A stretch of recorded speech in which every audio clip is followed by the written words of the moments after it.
I'm sorry for selling your necklace. I hope I'm doing the right thing. Akosua sold her dead mother's gold. Here are the bundles we agreed upon. Yeah. Thank you for the quick service. To send the man she loved to Thank school. you so much. He You're very graduated, welcome. I appreciate got a big this. job. Mama, I just got a job and the pay is very high. I will send you some money. My son has gotten a job. Woo! For true, congratulations. Yes, so we go celebrate. We're happy for you. Then he gave her a hospital paper saying she had a disease. See, you have a disease. Check the report. I can't marry you. A disease is how? No, this can't be. What do you mean? After everything I did for you, you want to use disease as excuse? I can't believe this!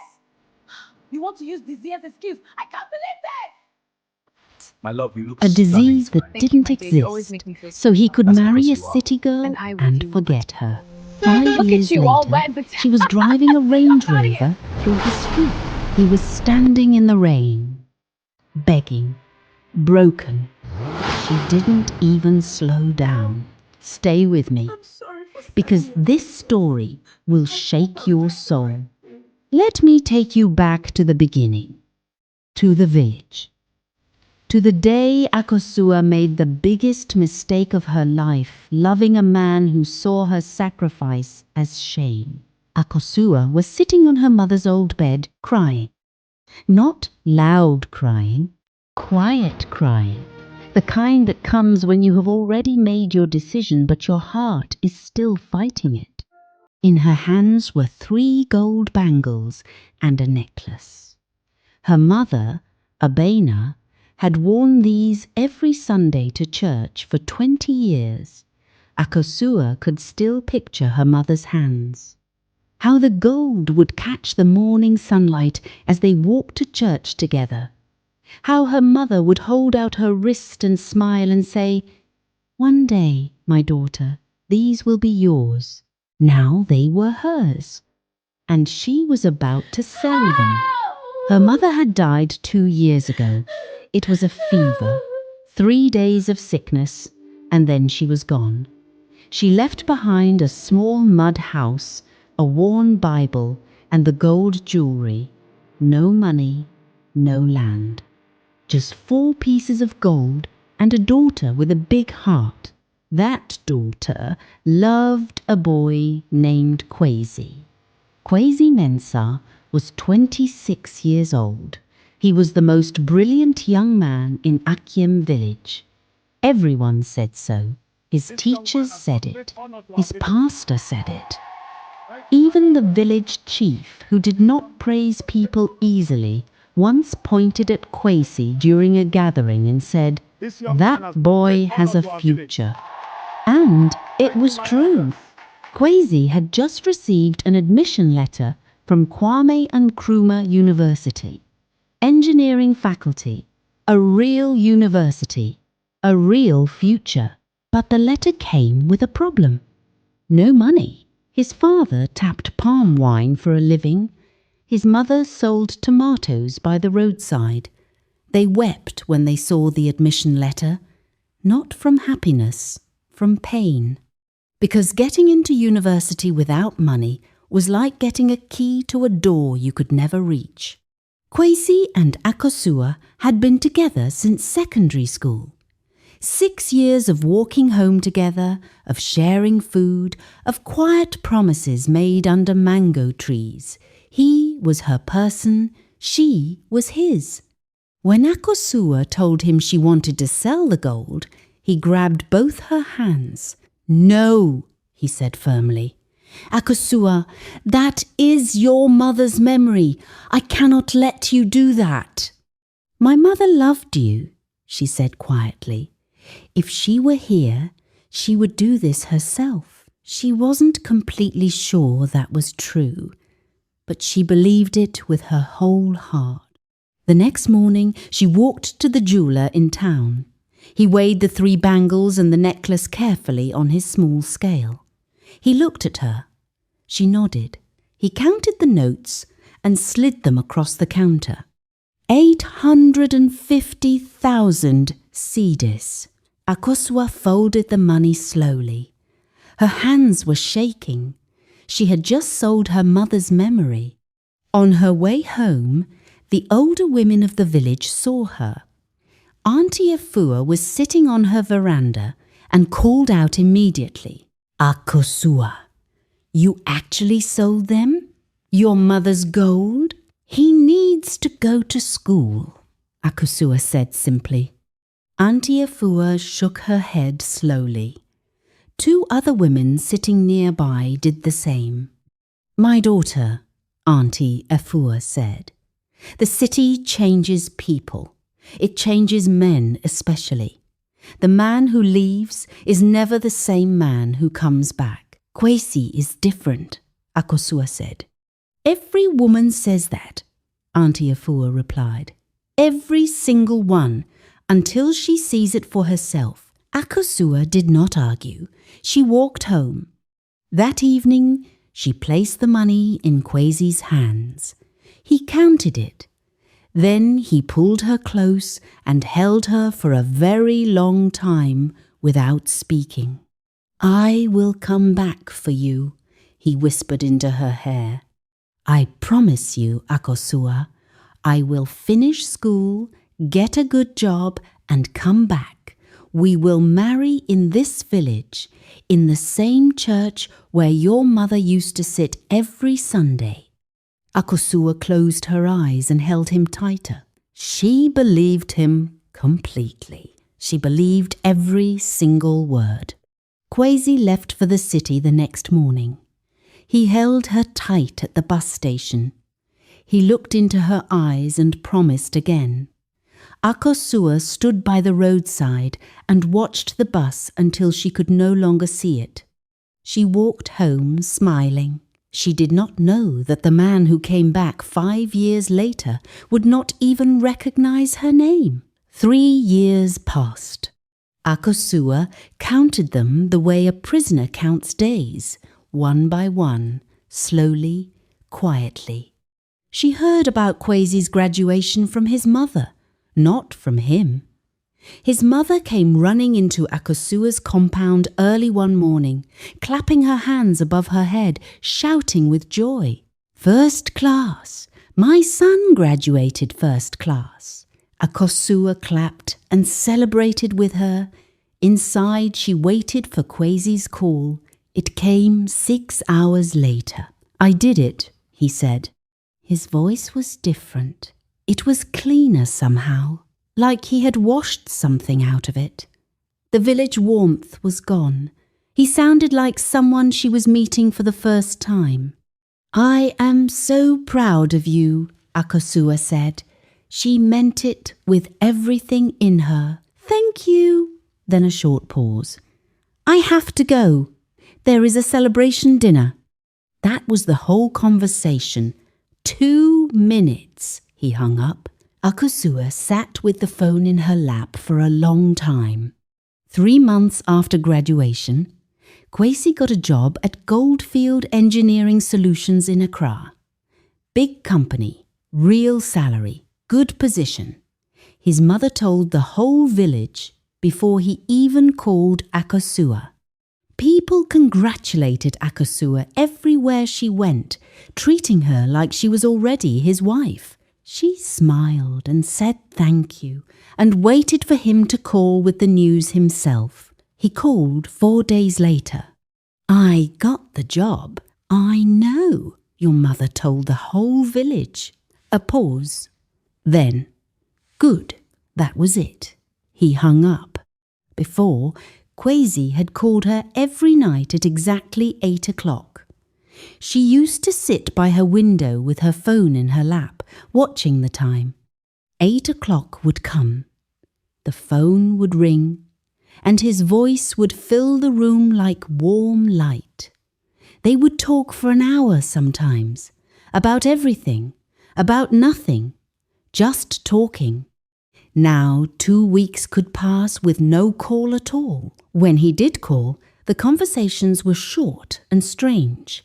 He used big words she didn't understand. Quarterly targets, corporate synergy, portfolio management.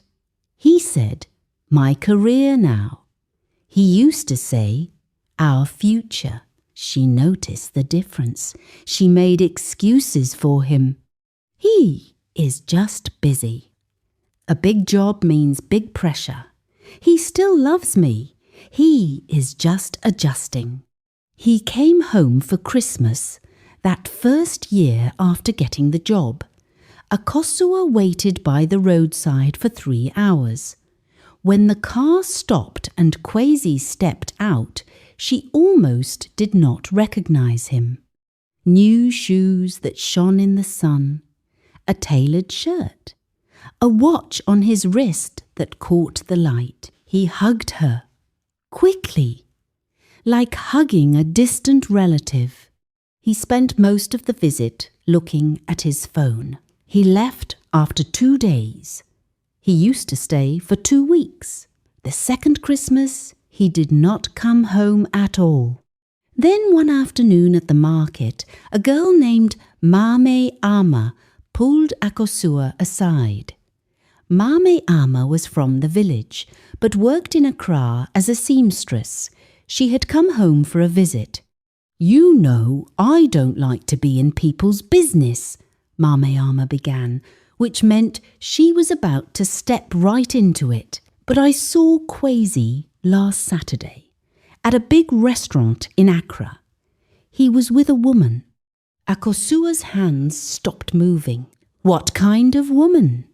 "The expensive kind. Big designer bag. Long Brazilian hair down her back. Very fine. She was laughing and touching his arm the whole time." Mame Ama lowered her voice. "He looked very comfortable, Akosua. Not like a man with a colleague. Like a man with his woman. Maybe she's someone from work," Akosua said quietly. "Akosua." Mame Ama looked at her directly. "Colleagues do not feed each other with a fork." Akosua paid for her tomatoes. She walked home. She sat in her mother's old chair and told herself it was a misunderstanding. Quazi was faithful. Quazi was grateful. Quazi had made a promise. She called him that evening. No answer. She called again. Voicemail. The third time he picked up. His voice was flat and cold. "I am busy, Akosua. I just wanted to hear your voice." "I said I am busy." He hung up. She sat holding the phone in the dark. Outside, a dog barked somewhere far away. The night felt very large, and Akosua felt very small inside it. She told herself she was overreacting. She was not overreacting. And then, one Friday evening, Quazi called. His voice was different. Cold and distant, like a stranger calling about a business matter. "Akosua, we need to talk. Come to the city next week. I have something important to show you." Her heart jumped. She thought he was finally going to propose. She started planning what she would wear. She did not know he was planning something else entirely. Akosua had never been to Accra before. The city hit her immediately. The noise, the traffic, the tall buildings, the crowds of people moving in every direction. She gripped her small bag tightly and followed the directions Quazi had sent to her phone. She expected him to send her his home address. He sent her a hospital address instead. She noticed that. Her stomach felt uneasy, but she kept walking. He was standing outside the hospital when she arrived. She saw him before he saw her. For one brief moment, her heart lifted. He was so handsome, the city had polished him up completely. Sharp suit, clean shoes, a confident way of standing that he did not have before. Then he turned and saw her. His face did not light up. It did not smile. It did the opposite. It became careful. like a man preparing himself to do something difficult. He walked toward her and shook her hand. Her hand? They had been together for 7 years, and he shook her hand like she was a stranger at a business meeting. She almost laughed. But something told her not to. "You look well," he said. His eyes were not meeting hers properly. "Quazi, why are we at a hospital?" He did not answer. He led her inside, through the reception, down a corridor, into a small office. A man in a white coat was sitting behind a desk. He did not introduce himself. He did not smile. He simply slid a brown folder across the desk toward Akosua. She opened it slowly. Pages of medical writing, very long words, very complicated sentences. Her full name was at the top. Her date of birth was correct. There was an official hospital stamp at the bottom. She looked up. "What is this?" Quazi cleared his throat. The doctor ran some tests. He paused. "Akosua, they found something. A condition called hemolytic cytotrophic syndrome. It is serious. It is contagious, meaning other people can catch it from you, and there is no cure." The room was very quiet.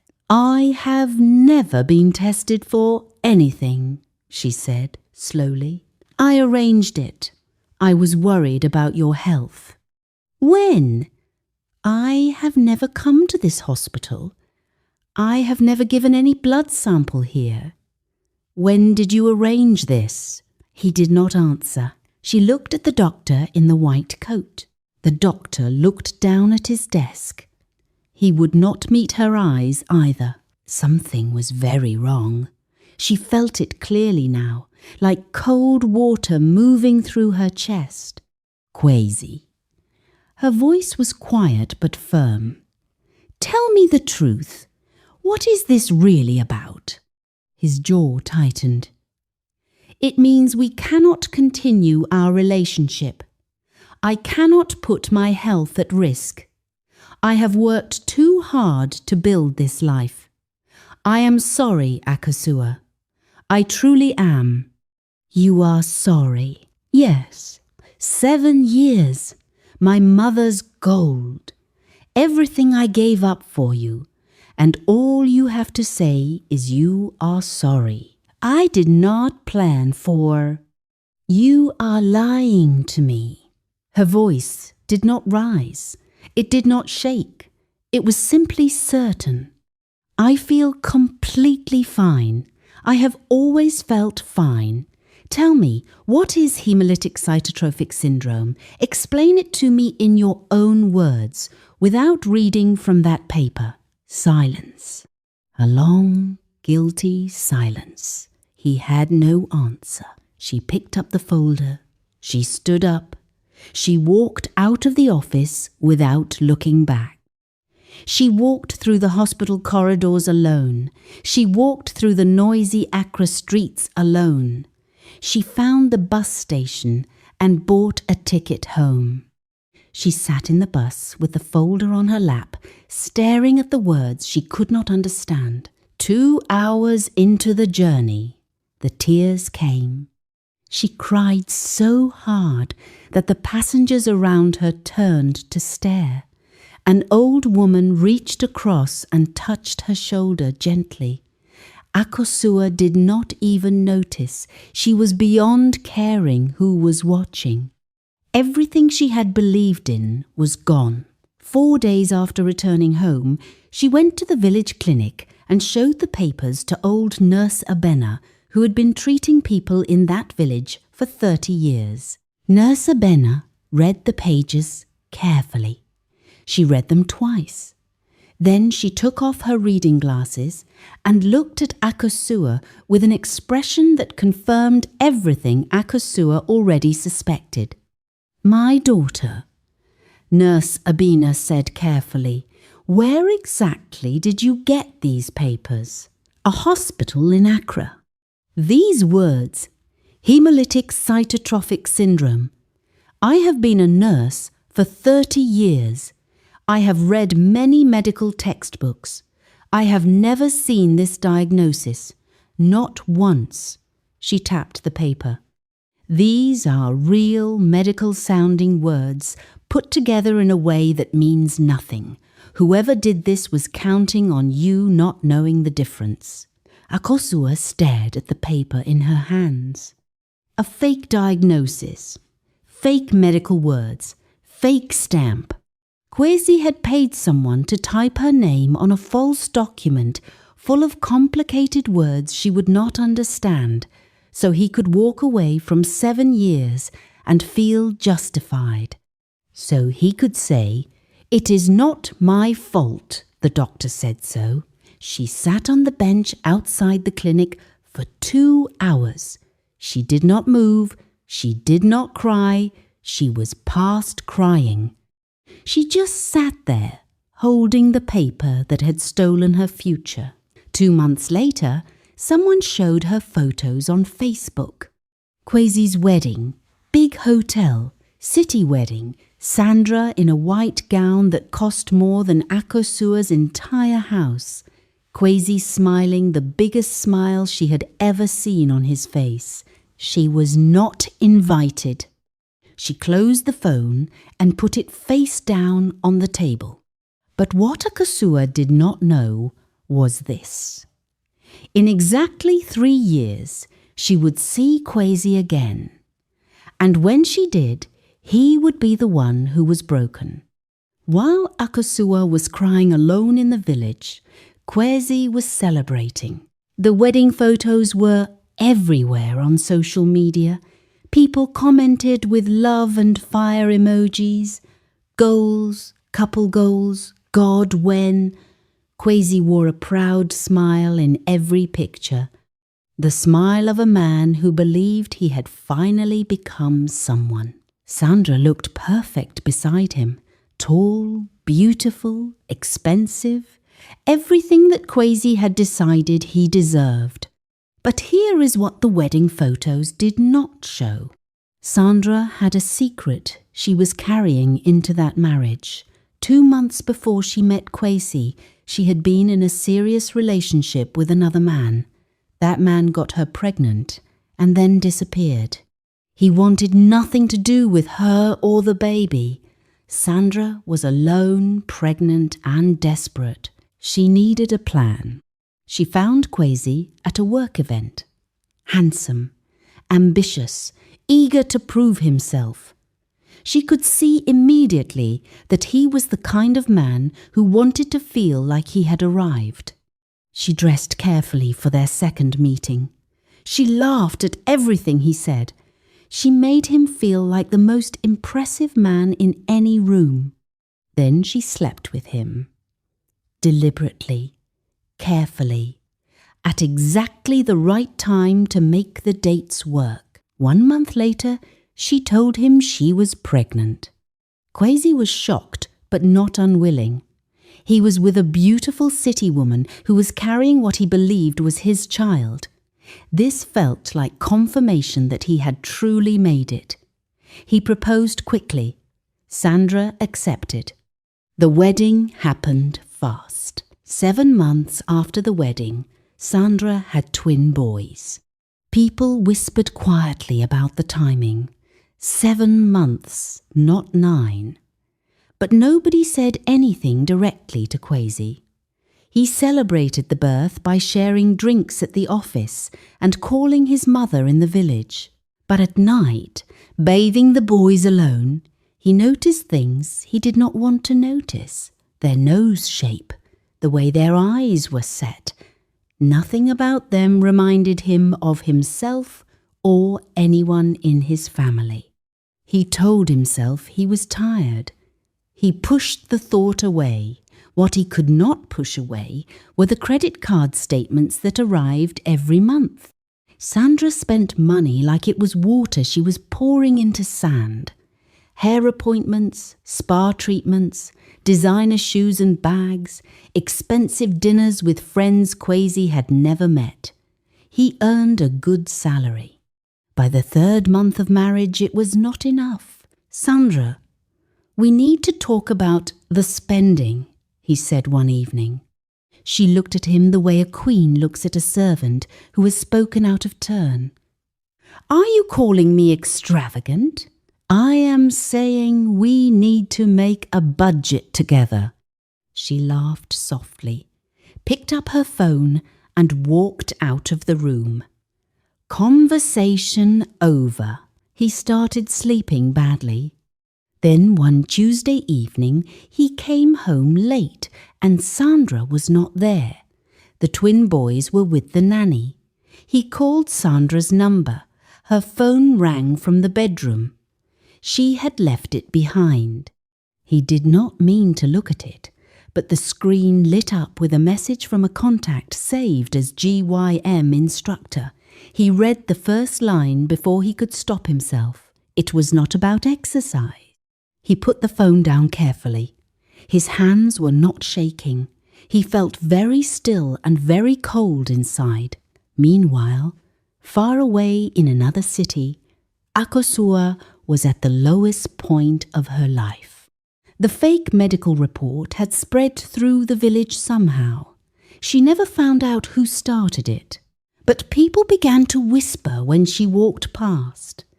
Parents quietly removed their children from her tutoring lessons. The school where she helped with classes called her in one morning and asked her very gently and with much apologizing to stop coming. We have to think about the children, you understand. She understood perfectly. She packed everything she owned into one bag. On a Thursday morning, before the village woke up, she left. She told nobody. She took a bus to Kumasi, then another bus to a smaller city she had never visited.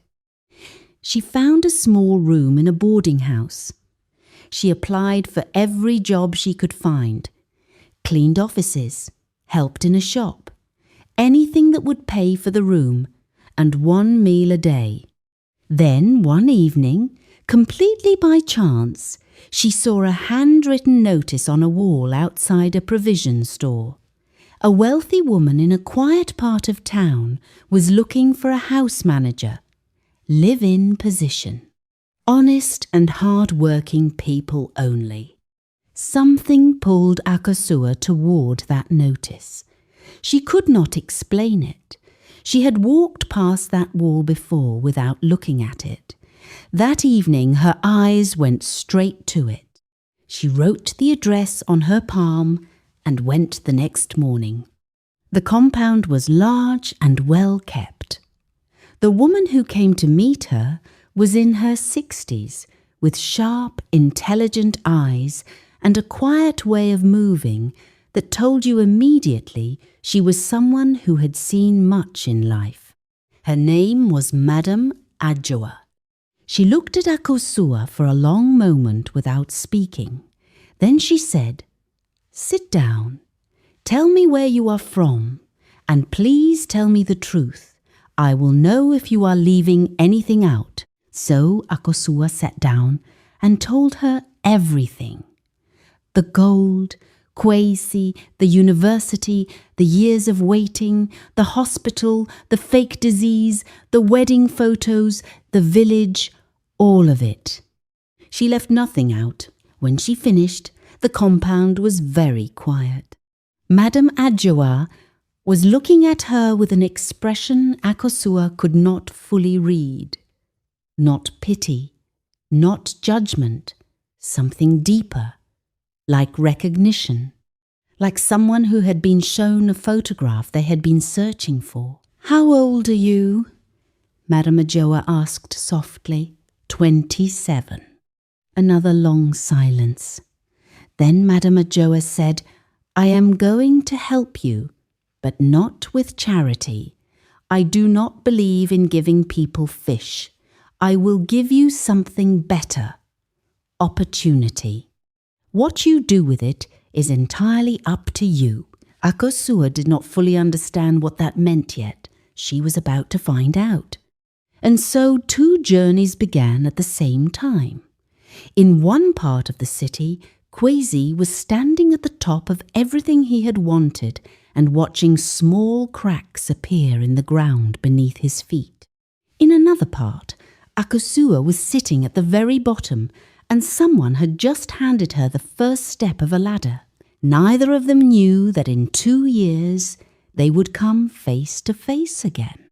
And when that day came, everything would be completely reversed. 2 years is enough time for the truth to catch up with a lie. In Accra, Quasi's world was beginning to fall apart piece by piece. His company had started an internal investigation in March. They called it a routine audit. He was not worried. He had worked honestly. He had nothing to hide. Then his manager called him into a closed office. 2 men from the finance department were already sitting inside. They placed a printed document on the table in front of him. Transactions from his corporate expense account, transfers he had never made, large amounts, his name on every one, his login details, his password used to authorize each transfer. "Can you explain these?" his manager asked quietly. Quazi stared at the papers. His mouth went dry. He could not explain them. He drove home that evening in silence. He sat across from Sandra at the dinner table and watched her eating calmly. She was wearing new earrings he had not seen before. Her phone was face down beside her plate. "Sandra," he said, "someone has been making unauthorized transfers from my work account." She chewed slowly. "That sounds very stressful. They used my login details, my password." He paused. "Did you ever, Quazi?" She put her fork down and looked at him with a warning in her eyes. "Are you accusing me of something?" "I am asking a question." She stood up and walked to the bedroom. The door closed quietly. He sat at the table alone for a long time. Then he looked at the twins' photos on the refrigerator. The thought he had been pushing away for 2 years came back. This time he did not push it away. The next morning he went to a private clinic. He collected the DNA samples himself while the boys were sleeping. He submitted everything under a false name. 11 days later, the results arrived. He sat in his parked car outside the clinic and opened the envelope. He read the paper once, then again, then a third time. Probability of paternity? 0. 0%. Not his children, not either of them. He drove home. His hands were steady on the wheel. He felt completely calm. The calm of a man who has been slowly suspecting something terrible and has just had it confirmed. Sandra was getting dressed when he arrived. New outfit, strong perfume, phone already in her hand. "Where are you going?" he asked. "Out with friends." "Sandra." His voice stopped her. Something in the way he said her name made her turn around and look at him properly. She saw his face. Her expression shifted very slightly. He placed the DNA results on the bed between them. She looked at the paper. She looked at him. Then she did something Quazi would never forget for the rest of his life. She smiled. Not a sorry smile, not a guilty smile, a calm, patient smile. The smile of someone who has been waiting for a moment and is not afraid of it. "The children," Quazi said quietly. His voice was barely above a whisper. "They are not mine." Sandra crossed her arms. "No, they are not. But we were together. You told me you were pregnant for me." I was already 2 months pregnant when I met you, Quazi. My ex-boyfriend got me pregnant and ran away. He wanted nothing to do with me. I needed a husband fast, someone respectable, someone who would not ask too many questions.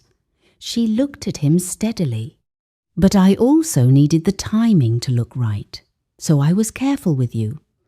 I made sure we slept together early enough that you would believe those children were yours. I planned every step. The room was completely silent. You trapped me, Quazi whispered. I gave you something, Quazi. Think about it carefully. A village boy with holes in his shoes, desperate to prove he had made it. I gave you a beautiful wife. I gave you status. People looked at you differently because of me. You gave me a name and respectability. It was an exchange. She shrugged lightly. The only difference is you didn't know you were part of the deal. You stole from my work account. I needed money to leave. You were becoming suspicious. I had to move before you acted. She walked to the wardrobe and pulled out a bag that was already packed. He had not noticed it before. I have been planning this exit for a while. She picked up the bag and walked toward the front door. Then she stopped and turned back one final time. Her eyes found his across the room.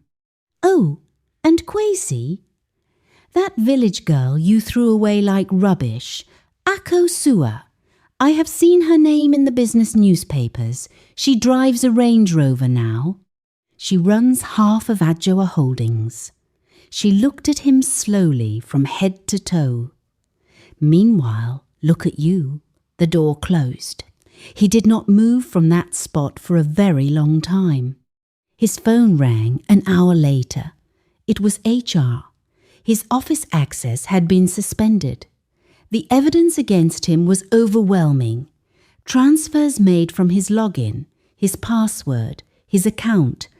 Sandra had made it look perfectly like him. The termination email arrived the following morning. He read it sitting on the floor, his back against the bed, in a home that was not in his name, with 2 children that were not his blood, with a job that no longer existed. He had left the village to become somebody. He had become nothing. While Quazi sat on that floor on the other side of the city, Akosua was standing at the head of a glass boardroom table. 12 investors sat before her in expensive suits. She was wearing a dark blue business jacket. Her voice was clear and confident. Her numbers were exact.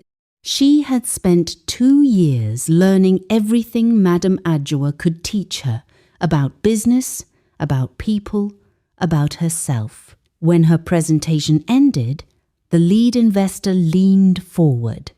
How long have you been in this industry? He asked. 2 years, Akosua said simply. He raised his eyebrows. It feels like 20. At the far end of the table, Madame Adjoa said nothing. She simply watched Akosua with quiet, deep pride. Quazi left the apartment that night with 1 suitcase. Everything else was gone. His job was gone. His marriage had never been real. The children he had loved were not his. And for the first time in 5 years, he thought about Akosua. He thought about the village, about a girl sitting by a window at 8 o'clock every night waiting for his call. About a girl who sold her mother's gold without hesitating because she believed in him. He had to find her. But what Quazi did not know was that Akosua had already seen him 2 weeks earlier. She had been in the back of her car at a traffic junction when she spotted him on the pavement. She had looked at him for only a moment. Then she had turned away and looked out the other window. Quazi searched for Akosua for 3 weeks. He had nothing left to help him. No connections. The people he had called friends during his good years did not pick up his calls anymore. Success had brought them to him. Failure drove them away. He was living in a single rented room in La Paz, sharing a bathroom with 6 other tenants, eating from a roadside Wakier cellar when he had enough money. He asked questions carefully, followed small threads from person to person. Someone knew someone who knew someone. Finally, a name came back to him. Ajoa Holdings. Big company. New building near Dzovulu. There was a young woman there. People said her name was Akosua.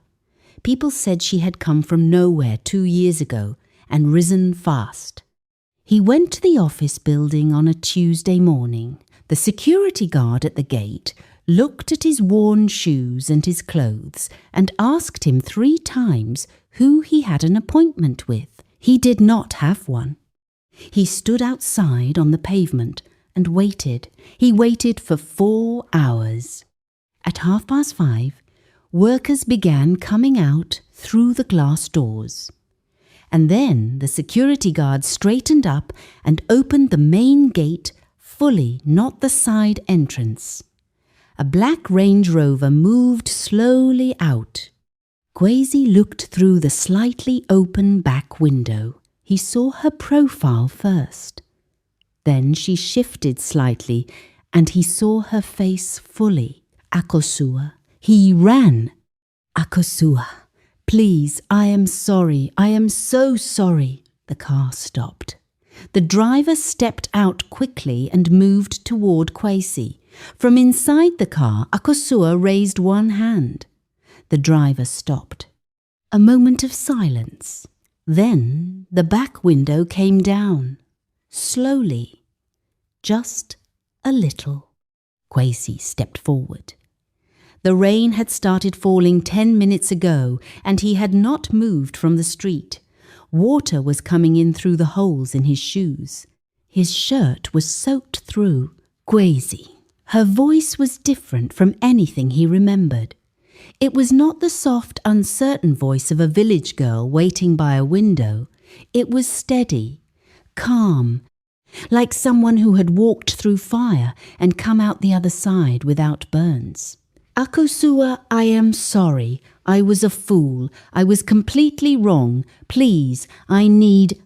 You need what exactly? Her voice did not rise. It did not get emotional. It was simply clear. Help? Money? Forgiveness? Tell me which one. Rain was running down his face. I need you. I need another chance. I need... You needed me 5 years ago, she said, when I sat in my mother's room and held her gold in my hands and cried, and then sold it anyway because I believed in you.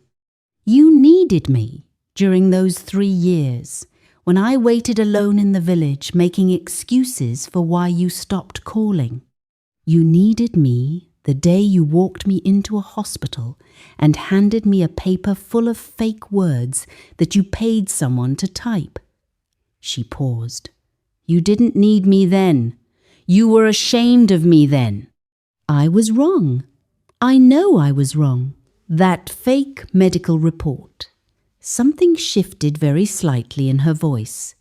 Not anger. Something quieter and more final than anger.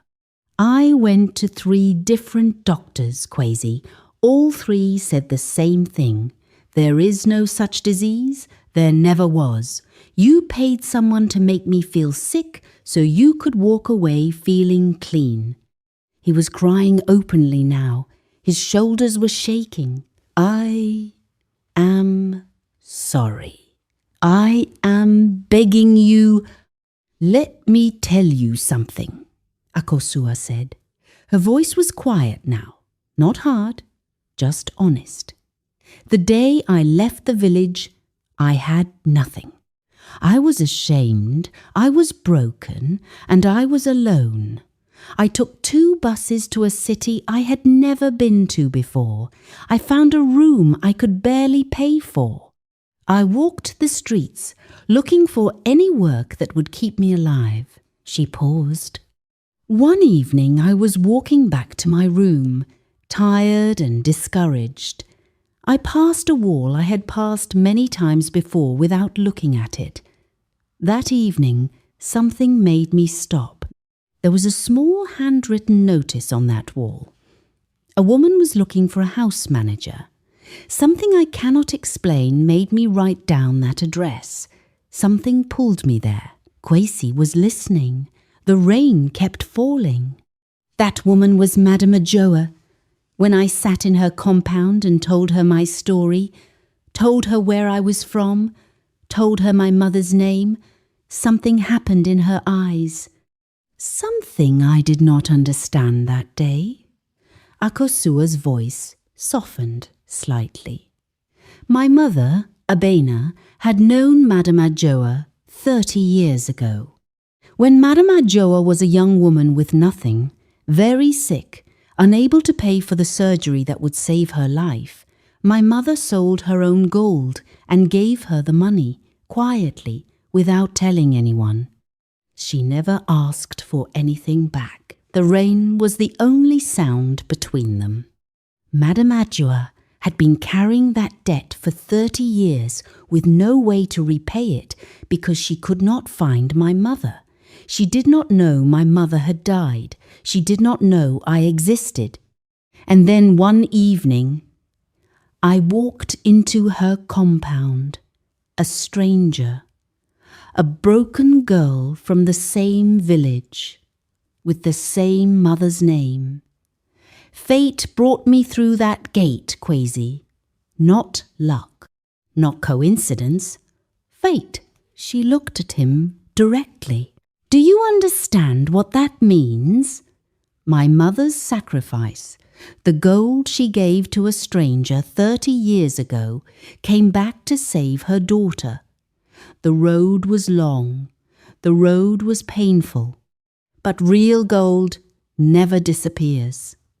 It travels, it waits, and it always comes back. He was shaking his head slowly. Not in disagreement, in disbelief at what he had thrown away. Akosua, I forgive you. She said it simply, without drama, without hesitation. I am not saying those words for you. I am saying them for myself, because I have been carrying what you did to me like a heavy stone, and I am tired of carrying it. You are forgiven. She held his gaze. But forgiveness does not mean a door back into my life. You made your choice very clearly 5 years ago. You looked at real gold and threw it away because it did not shine the way you wanted. You chose something that sparkled brightly and looked expensive. She paused. How did that work out for you? He had no answer. He stood in the rain with nothing to say. You chose fake glitter, Quazi, and fake glitter always melts in the rain. She looked at him one last time. A long, quiet look, not with hatred, not with satisfaction, with something that looked more like sadness for what could have been and would never be. Then she turned to her driver. Drive. The Range Rover pulled away smoothly and quietly. Quazi stood on the wet pavement and watched it go. He watched until the tail lights disappeared around the corner. He watched even after they were gone, staring at the empty road. Then there was nothing, just the rain falling, the city moving around him, people passing without noticing him. He was alone, completely and entirely alone, standing in the rain with nothing but the memory of the gold he had thrown away with both hands. And so this story teaches us one thing that is worth remembering. Real gold does not shine to impress anyone. It shines because that is what it is. It was gold before anyone noticed it. It will still be gold long after everyone has gone home. Fake glitter is different. Fake glitter catches your eye immediately. It promises you everything. It looks like the answer to every prayer. But the moment the first rain falls, it washes away. And underneath, there is nothing. What you sacrifice with a genuine heart is never truly lost. It does not disappear. It travels. It waits. And one day, in a way you did not expect and cannot fully explain, it finds its way back to you. Akasua's mother gave her gold to save a stranger's life. Akasua gave her gold to build a man's future. Both sacrifices returned as blessings, just by different roads, just in different seasons. And the person you step on while climbing up is the same person whose shadow you will stand under when you have fallen down. Akasua did not destroy Quazi. Quazi destroyed Quazi. She simply refused to pretend otherwise. Choose carefully what you call goal and choose even more carefully what you throw away. Because some things, once lost, do not come back. And some people, once broken by your hands, are healed by something greater than either of you. And when they are healed, they no longer need you. That is the whole lesson. Right there, the end. Thanks for watching.